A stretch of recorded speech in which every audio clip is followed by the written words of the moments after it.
देखिए, सबसे पहली बात तो ये है कि ये क़ानून जो मोदी सरकार ने आज से 4 साल पहले बनाया था, वो संविधान के ख़िलाफ़ है। आप रिलीजन की बुनियाद पर क़ानून नहीं बना सकते। इसमें कई सुप्रीम कोर्ट के जजमेंट्स है और राइट टू इक्वालिटी के ख़िलाफ़ है। आप कैसे हर रिलीजन को आप उसकी इजाज़त दे रहे हैं उनको, और आप जो रिलीजन जिनका इस्लाम है उनको आप नहीं दे रहे, वो एक पॉइंट है। दूसरा ये है कि मैंने उस वक्त पार्लियामेंट में कहा था कि इसी तरह का एक क़ानून वाइट साउथ अफ्रीका ने बनाया था, तो महात्मा गांधी ने उस क़ानून को फाड़ दिया था। मैंने भी पार्लियामेंट में इस CAA के उस बिल को फाड़ा था। तीसरी बात यह है कि अब 4 साल के बाद ये सरकार रूल्स बना रही है। मैं देश को ये बताना चाह रहा हूं कि मैंने नहीं, मौजूदा अभी प्रेजेंट होम मिनिस्टर ने पार्लियामेंट में कहा था मेरा नाम लेकर कि OICG NPR भी आएगा, NRC भी आएगा। कई टीवी के इंटरव्यूज में उन्होंने बात कही थी। तो हम ये बताना चाह रहे हैं कि CAA एक्ट को सिर्फ आप CAA से मत देखिए, इसको आपको NPR से और NRC से जोड़कर देखना पड़ेगा। और जब वो होगा तो जाहिर है उसमें सबसे ज्यादा निशाना बनेंगे मुसलमान, दलित, आदिवासी और गरीब लोग। पांचवी बात यह है कि अब आसाम में सुप्रीम कोर्ट मॉनिटर्ड एक NRC हुआ। 19 लाख लोगों के नाम नहीं आए, जिसमें से लगभग 10 से 12 लाख हमारे हिंदू भाई बहनों के नाम नहीं आए। उनको अब हेमंत बिस्वा शर्मा ये बोल रहे हैं कि CAA कानून जब इंप्लीमेंट होगा तो उन सबको सिटीजनशिप मिल जाएगी, क्योंकि उनका रिलीजन उसमें इंक्लूड हो गया। अब उसमें 1 लाख से 1.5 लाख या 2 लाख करीब जो मुसलमान नाम है, उनको इसका फायदा नहीं मिलेगा।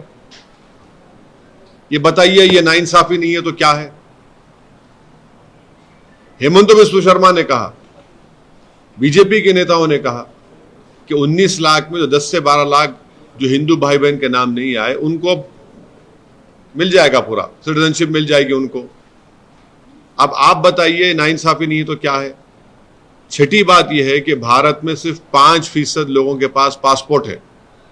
ओनली 5% लोगों के पास पासपोर्ट है, रिमेनिंग लोगों ने पासपोर्ट नहीं है। और फिर आधार कार्ड आप देख लिए, प्रूफ ऑफ सिटीजनशिप नहीं है, उसमें खुद लिखा हुआ आधार कार्ड में। भारत में बर्थ रजिस्ट्रेशन 1959 तक मैंडेटरी नहीं था। 1996 में सिर्फ 50% इंडियंस के पास बर्थ सर्टिफिकेट्स था। तो जब NRC होगा, NPR होगा, तो उसमें बायोमेट्रिक एक्सरसाइज होंगी उसमें, और लोकल रजिस्ट्रार में लिस्ट लगाई जाएगी प्रमोद साहब की, असद साहब की। अब प्रसाद साहब जाके बोल सकेंगे नहीं, असद साहब के डाउटफुल है, मैं डाउटफुल बन जाऊंगा। अब मुझे प्रूफ करना पड़ेगा। अब मैं मेरे दादा का बर्थ सर्टिफिकेट लेकर आऊं, क्योंकि मेरा रिलीजन इस्लाम है। अब मैं फिरते रहूं तो फायदा किसका होगा? रद्दी वाले का ही फायदा होगा ना। तो ये इसीलिए ये एक्सरसाइज ये जो लॉ है, ये रिलीजन की बुनियाद पर बनाया गया, ये डिस्क्रिमिनेटरी है, अनकॉन्स्टिट्यूशनल है। और ये बोलना कि जो हमारे हिंदू और सिख भाई या क्रिश्चियन भाई जो पाकिस्तान में, अफगानिस्तान में, बांग्लादेश में रह रहे हैं, उनको सिटीजनशिप नहीं दे सकते, झूठ है ये। हमेशा सरकार के पास इख्तियार था, एग्जीक्यूटिव ऑर्डर से आप दे सकते थे। और आखिरी बात, नरेंद्र मोदी और बीजेपी को ये क्यों भूल गए कि कितने लाखों लोग कश्मीरी पंडित मुल्क से बाहर हैं, जो मुल्क से कश्मीर से बाहर है, उनको आप क्या कर रहे हैं? उनको आप क्या कर रहे हैं? भूल गए आप कश्मीरी पंडितों को? कम से कम 5 लाख कश्मीर के बाहर हैं, लेकर जाइए ना कश्मीर में उनको। इंग्लैंड में इंडियन जो वहां के इंडियंस यहां पर वहां चले गए, जो इलीगल, उनको वापस लेकर आइए। ग्रेट ब्रिटेन बोल रहा है कि लेकर आइए वापस, सरकार बोलती है हम नहीं लेकर आएंगे। तो ये गलत है, डिस्क्रिमिनेटरी है, अनकॉन्स्टिट्यूशनल है। सरकार के पास पहले से पावर्स थे और है और रहेंगे कि वो जो हिंदू भाई बहन पाकिस्तान में है या बांग्लादेश से है, आप दे सकते हो उनको। और मैंने खुद केस डाला है सुप्रीम कोर्ट में।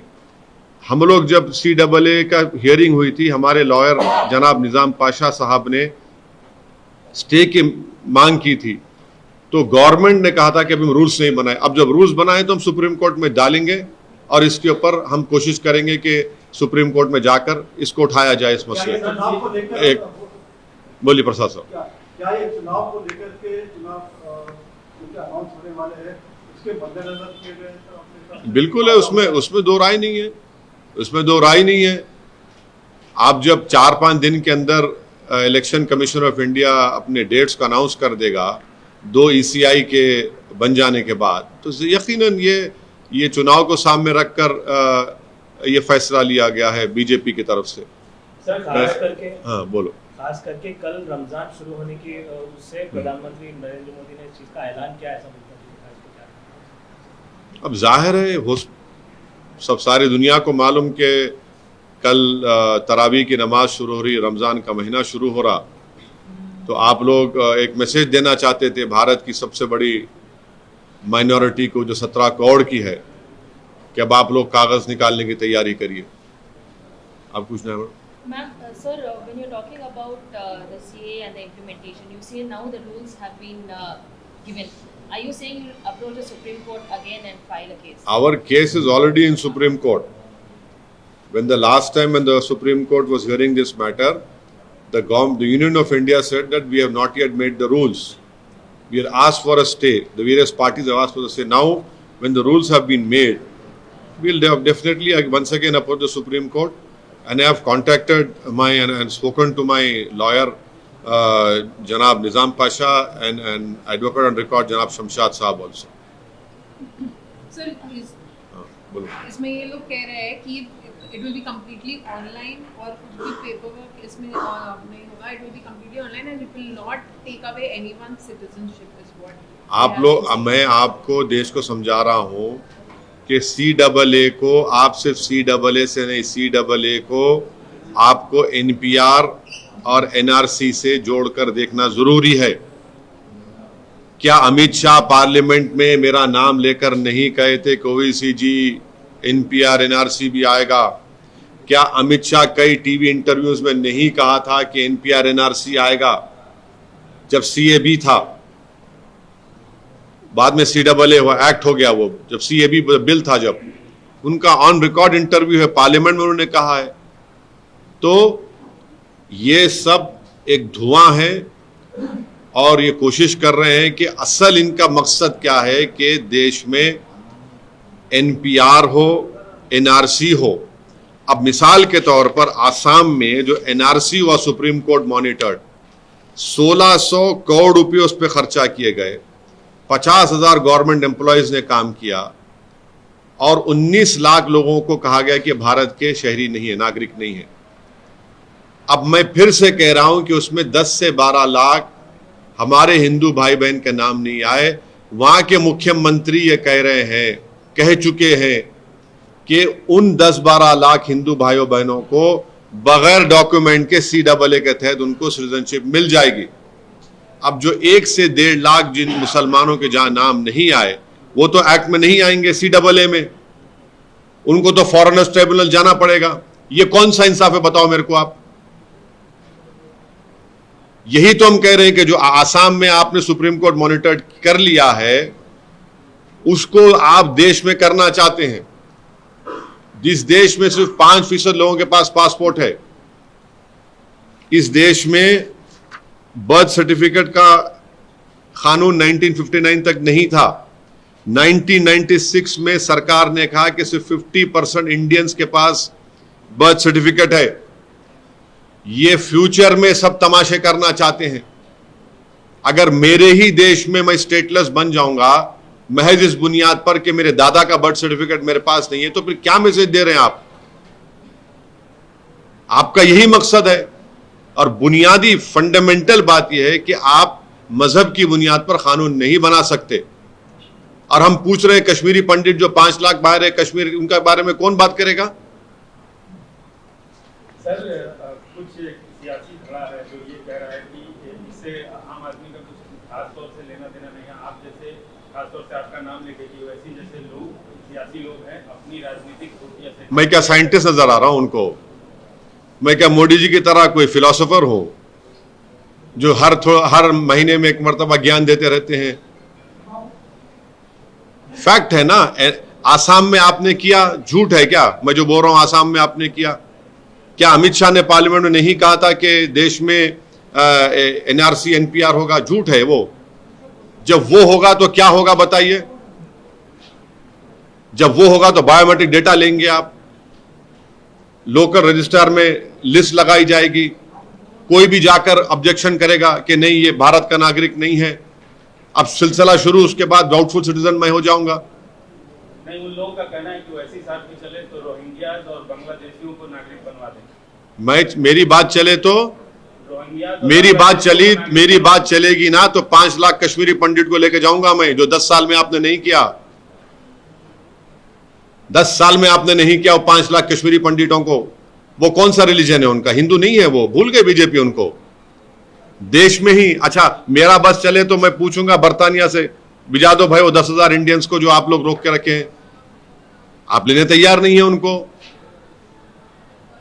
भारत जब सिक्योरिटी काउंसिल का मेंबर बनना चाहता है तो फिर रेफ्यूजीज की पॉलिसी पे क्या उनको स्टेप लेना पड़ेगा?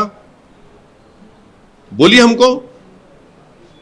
असदुद्दीन ओवैसी को आप दिखाते रहिए, कोई बात नहीं, मगर आप भी तो सिक्योरिटी, हम तो चाहते हैं सिक्योरिटी काउंसिल मेंबर बने।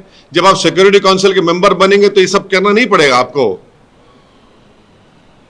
किसको बेवकूफ बना रहे हैं? सर इसके पहले सीएम को लेकर के बड़ा बवाल हुआ था 2019 में, राइट्स हुए थे, कई लोग मारे गए थे। तो अब क्या आपको अंदेशा है कि इस प्रकार का जो है अनरेस्ट रहेगा? हैदराबाद की आवाम इस पार्लियामेंट के इलेक्शन में इस कानून के खिलाफ वोट देगी, बीजेपी को हराएगी। देखना आप, सीमांचल की जनता किशनगंज में CAA के कानून के खिलाफ अख्तरुल ईमान को वोट देगी और हराएगी। आप देखना ये। CAA के सबसे बड़े पैरोकार और सूत्रधार आज आपके शहर में हैं, आपको कुछ कहना है? मैं जो कह रहा हूं उन तक सुनाई देगा, आप लोग पहुंचा देंगे उनको मालूम भी हो जाएगा। उन्होंने पार्लियामेंट में ये कहा था, मेरे तरफ नाम देखकर कहा था, देख लीजिए एनआरसी होगा, एनपीआर होगा। क्यों होगा भाई? क्या मतलब उसका? यही तो आप करना चाह रहे हैं। जो मैं फिर से कह रहा हूं, आसाम में 19 लाख लोगों के नाम नहीं आए। सुप्रीम कोर्ट मॉनिटर्ड एनआरसी करने के बाद 16 कितना पैसा खर्चा किया था? 1600 करोड़। उसमें से करीब 10 से 12 लाख हिंदू भाइयों के नाम नहीं आए। उनको तो दे देंगे सिटीजनशिप आप। जो 1 से 1.5 लाख मुसलमान के नाम नहीं है वो क्या करेगा? और हेमंत बिस्व शर्मा बोल रहे हैं कि कोई जरूरत ही नहीं है कागज की भी। तो कागज वर्दी वाले का जाएगा, वही तुम बोल रहे थे। सर अगर कह रहे हैं कि असम में जो कुछ हुआ वो एक अलग केस है। क्या अलग केस है? नहीं, क्या अलग केस है? नहीं, कैसा बोल रहे हैं? कैसा बोल रहे हैं आप जब अच्छा तो फिर आप ये कह रहे हैं कि एनआरसी नहीं कराएंगे देश में, आप एनपीआर नहीं होगा, सेंसस अलग है, सेंसस का एक्ट है, एनपीआर एनआरसी का सिटीजनशिप एक्ट के तहत आता। वो किसी और थम्सअप को जाकर ज्ञान दी। ये जो दुम छल्लों को, जोकरों को बिठाकर इंटरव्यू दिला रहे ना ये लोग, उनको ना CAA का फुल फॉर्म आता ना उनको कुछ एनपीआर एनआरसी के बारे में मालूम। हाँ, मगर गुलामी और चमचागिरी करना आता उनको। Sir, the last time KCR had opposed the bill. No. The Telangana Assembly have passed a resolution that census will be done, but NPR NRS exercise will not be done in Telangana. It was a unanimous resolution, and I am sure now that the Congress party is in power, they will also go along with the resolution. And I would request the present Chief Minister, Janab Shri Revant Reddy, that a resolution has been passed in the Telangana Assembly. Government is always in a continuous form. Parties will come and go. Parties will come and go. It is a resolution of Telangana Assembly. We are not against the census exercise, because census exercise done under a particular act. NPR NRC is done under Citizenship Act. You must understand this. That is the concern. And what you have done in Assam, the BJP wants to do it throughout the country. Sir, political stakeholder में एक आदमी है जो इस मसले को सबसे ज्यादा उठाए, लेकिन सियासत में ये भी कहा जाता है कि अकेला चना भाड़ नहीं फोड़ सकता। क्या आप अखिल भारतीय जंगल में एक ही शेर होता, दो नहीं रहते, समझे ना?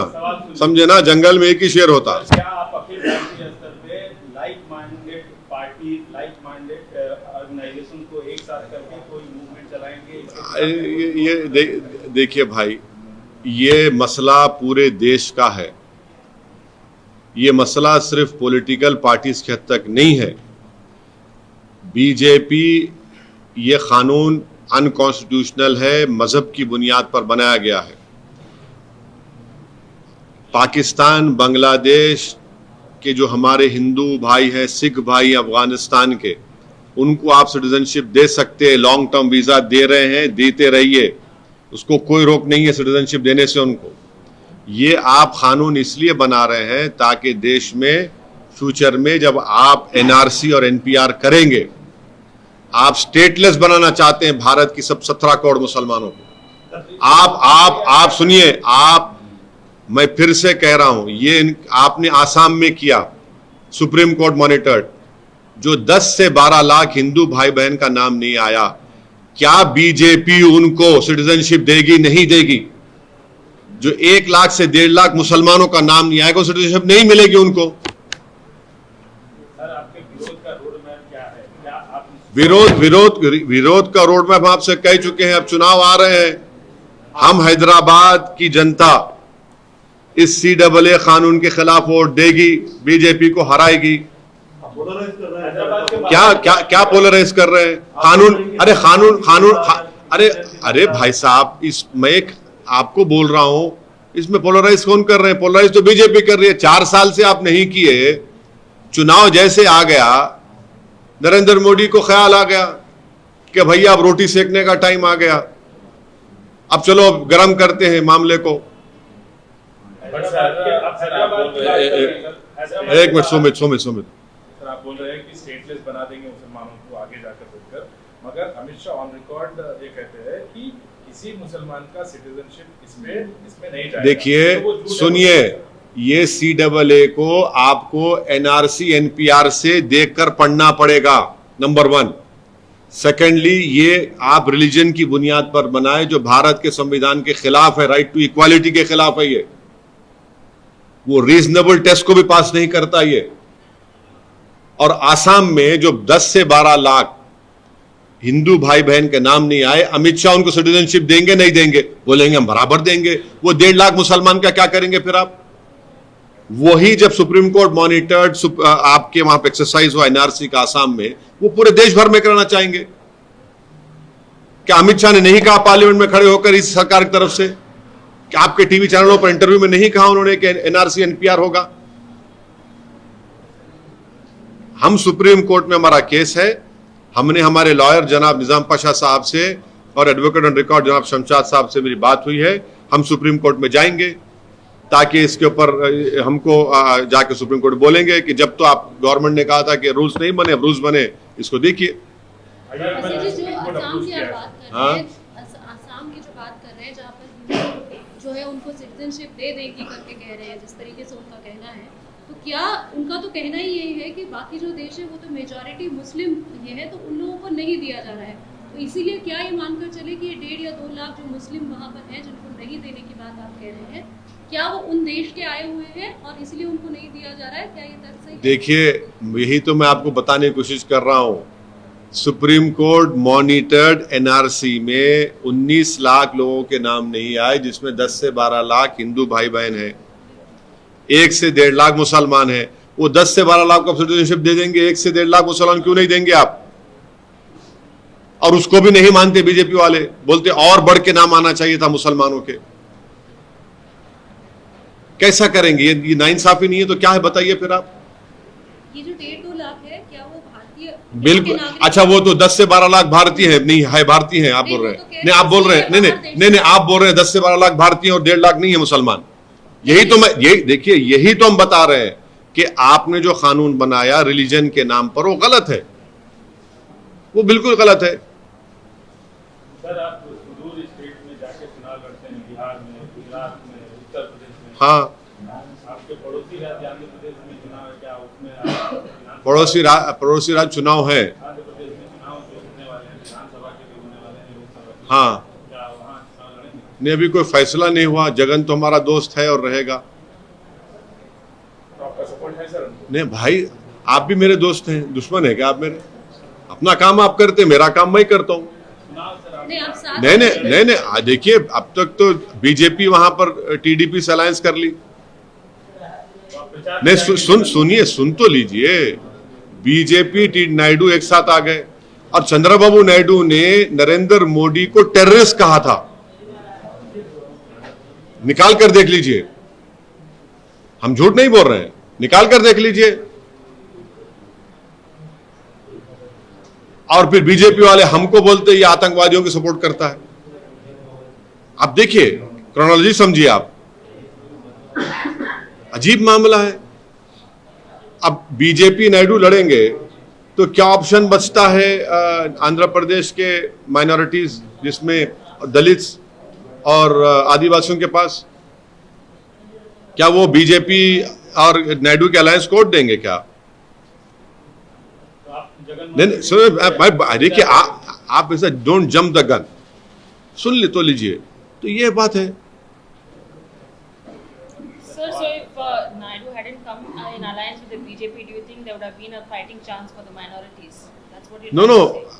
What I am saying is that Mr. Chandrababu Naidu was with BJP, and when I was an MLA, he supported Vajpayee also.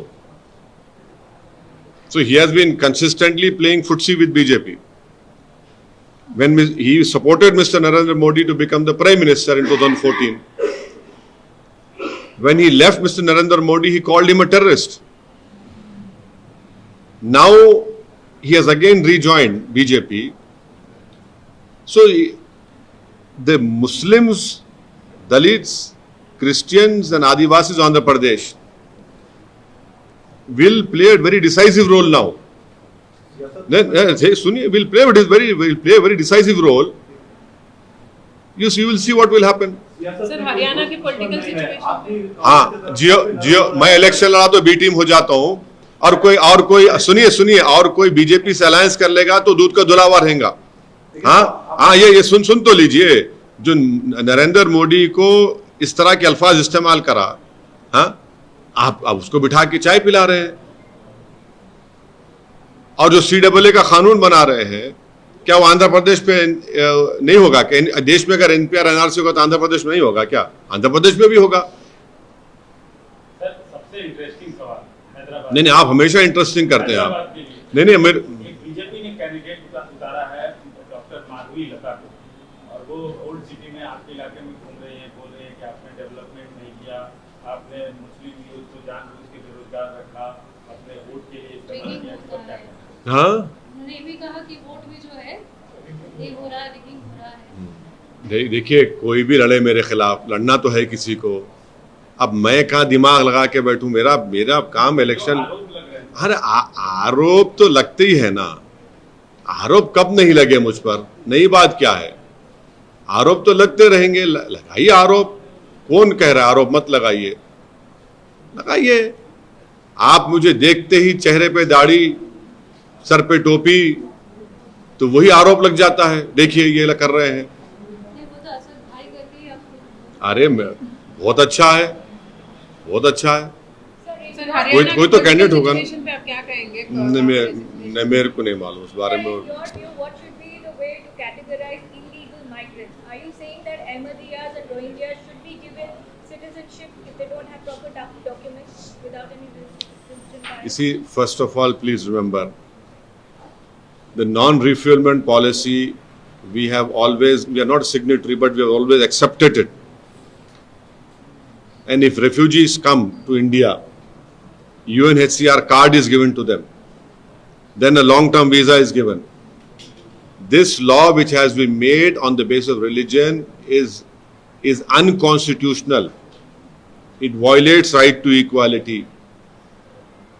This propaganda of BJP that, oh, we cannot give citizenship, we didn't have power, is completely wrong. You had all the powers. Executive decision can be taken.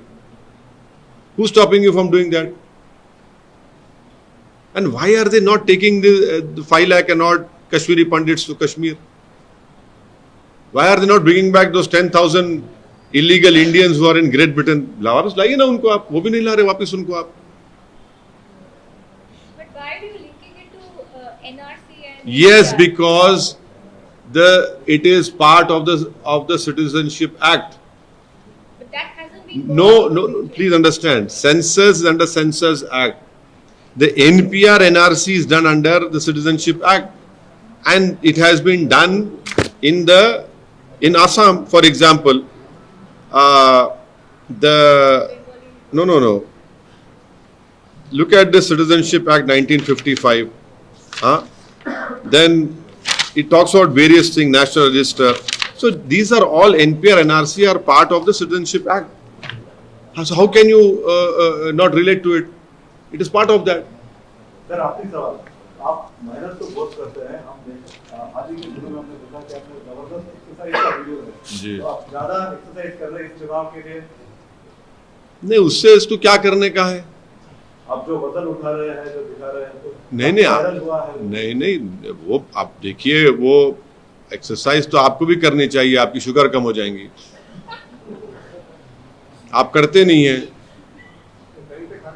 हाँ, नहीं तो करने चाहिए. मैं भी हफ्ते में 3-4 दिन मौका मिला तो कर लेता हूँ. नहीं, करना चाहिए. अच्छा सेहत. IUML और नेशनल कॉन्फ्रेंस जैसे मतलब ऑर्गेनाइजेशंस भी इसके अगेंस्ट है और सुप्रीम कोर्ट अप्रोच कर रहा है. वो ऑलरेडी केस है ना, ऑलरेडी केस है, हमारा भी केस है. इसके लिए वेटिंग है आपका. हाँ, प्रोसीडिंग्स के लिए वेटिंग है, तो आप क्या उनके साथ जाएंगे? मेरा मैं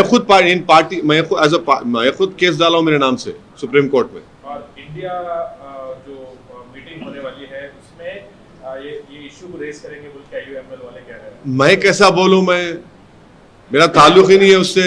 आप क्या, जैसे इससे पहले सवाल पूछा गया था सर, लाइक माइंडेड का भी सपोर्ट लेंगे क्या? अरे भाई, मेरा ताल्लुक ही नहीं है. सर वही चीज है कि मकसद एक है लेकिन सुर आप लोगों के अलग अलग है. हाँ, तो ठीक है, बहुत अच्छा है ना, मंजिल तो एक ही है. केरला में जिस तरीके से मतलब राज्य क्या, जिस तरीके से आपने भी कहा कि रेवंत रेड्डी से भी आपने अपील की कि यहाँ पर ना लेकर आया जाए, तो आपको लगता है कि ऐसे हर राज्य करेगा तो दबाव बढ़ेगा? केरला से हो रहा है शुरुआत हुई है. नहीं,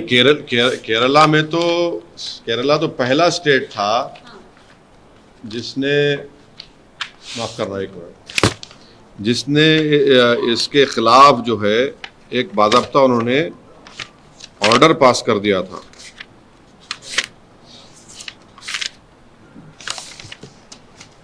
केरला के ने 2019 में उसमें ऑर्डर पास किया था जिसमें उन्होंने कहा कि considering that the apprehensions among the general public about the conduct of NPR related activities leads to NRC in the wake of Citizenship Amendment Act 2019, the state government orders to stay all the activities connected with the updation of NPR in the state forthwith. This was the more or less the same resolution was also passed in Telangana Assembly. And my request to the present Chief Minister is that, because government is always in a continuous form, parties will change based on the mandate of people have given. Now, resolution of the Assembly is already been passed in Telangana. We hope that the present Chief Minister will also ensure that NPR and NRC will not be done in Telangana.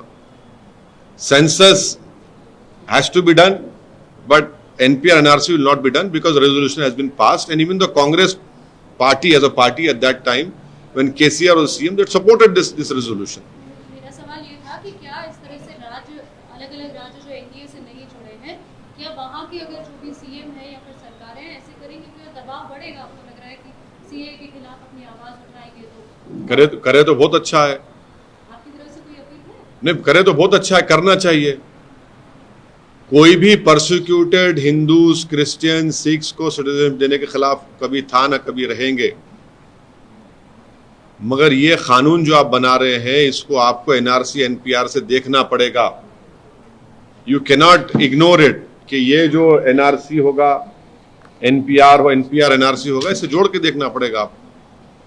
और बहुत बड़ा historical protest हुआ था दिल्ली में, शाहीन बाग में। मैं सलाम करता हूं उन महिलाओं को जिन्होंने देश को एक राह दिखाई थी। इलेक्शन कमिश्नर को रिजाइन करना पड़ा हाल ही में। एक बात समझिए, ये क्या कोई म्युनिसिपैलिटी का चुनाव हो रहा है क्या? 130 करोड़ जनता का चुनाव हो रहा और नोटिफिकेशन आने से 4-5 दिन पहले एक इलेक्शन कमिश्नर साहब रिजाइन कर देते हैं। ये क्या मजाक है क्या भाई? इन्हें तो मत कराइए इलेक्शन, क्या है ये? 4 दिन पहले वो रिजाइन कर देते हैं और फिर आप 2 इलेक्शन कमिश्नर्स को अपॉइंट करेंगे भी आप। माने अब 14 तारीख को बोल रहे हैं, मीडिया में आया कि 14th को मीटिंग होगी।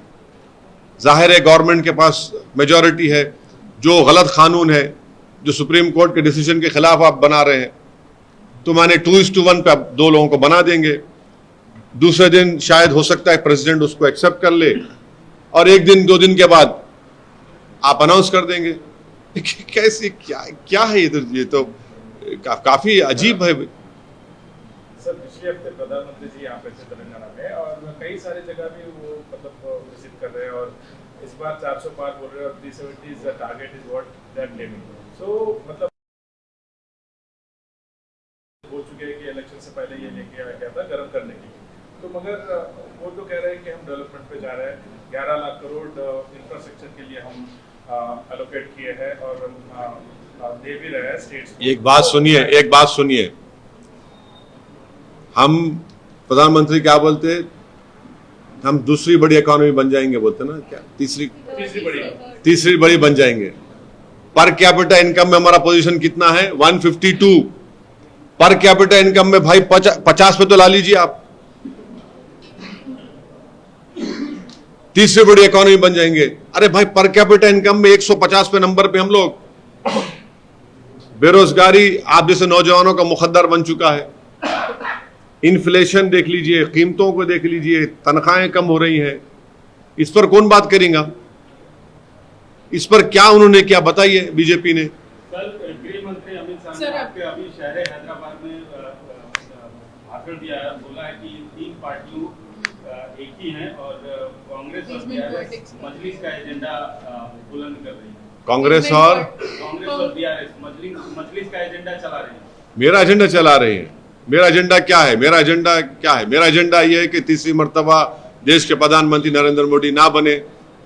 मेरा एजेंडा यह है कि CAA कानून के खिलाफ हमने बिल को फाड़ा, ये संविधान के खिलाफ है। मेरा एजेंडा यह है कि देश में मेजॉरिटेरियन पॉलिटिक्स ना चले। मेरा एजेंडा यह है कि देश में भाईचारगी रहे, बीजेपी उसके खिलाफ है। मेरा एजेंडा यह है कि देश में किसी का नाम की बुनियाद पर घर ना तोड़ा जाए, ना उसको गोली मारी जाए। ये मेरा एजेंडा है। और चंद्रबाबू नायडू क्या हो गए उनके लिए? नायडू उनके लिए अब अच्छे हो गए। हाँ, नीतीश कुमार के बारे में उन्होंने कहा था कि आप लिख कर रख लीजिए, कभी हम इनसे कॉम्प्रोमाइज नहीं करेंगे। अब आप गले मिल रहे हैं उनसे। बताइए इनके बारे में क्या है? तीनों पार्टियों को उन्होंने परिवारवादी, वंशवादी, परिवारवादी करार दिया। हाँ, बिल्कुल। बीजेपी में जो इतने लोग जो MP बन रहे हैं, टिकट जिनको मिल रहा है, वो आसमान से उतरे क्या? उनके बाप या उनकी माँ बीजेपी में नहीं थी, उनके चाचा नहीं थे। हाँ, और आप बड़ा बोल रहे हैं। आप सबको तो आप दे रहे हैं टिकट। अशोक राव चौहान को आप गाली दी, अशोक राव चौहान को आप राज्यसभा दे दिया आपने। उनके पिता क्या थे? भारत के होम मिनिस्टर थे वो। कितने लोगों को आप कर रहे हैं? तो आपको दिखता ही नहीं है कुछ। अहंकार इतना है कि बस हम सब साफ सुथरे हैं, बाकी सब गंदे हैं। तो क्या बोलेंगे उसका?